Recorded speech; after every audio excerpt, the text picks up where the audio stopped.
ఈనాడు పాపము మనిషిని చేయకూడని చెడ్డ తలంపుల్లోనికి, చెడు కార్యాల్లోనికి, చెడ్డ ఉద్దేశాలకు వెళ్ళి మనిషి చెయ్యరాని కార్యాలు చేస్తూ దొరికిపోయి భయంకరమైన పరిస్థితులకు వెళ్ళి జైలు పాలవుతున్నారు.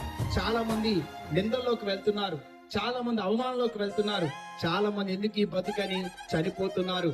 ప్రియులారా, మరణము మనిషికి పరిష్కారం కాదు. ఒకవేళ ఎలాంటి పాపములో ఉన్నా ఒక్కసారి యేసయ్య అంటున్నాడు, ఆయన కృప ద్వారా నిన్ను నీ పాపములకు బదులు ఆయన సిలువలో ఆయన రెండు చేతులకి మేకులు కొట్టి, ఆయన తలకు ముందే కిరీటం పెట్టి, ఆయన శరీరం అంతా కూడా గాయపరచబడింది. ఎవరి కొరకు తెలుసా?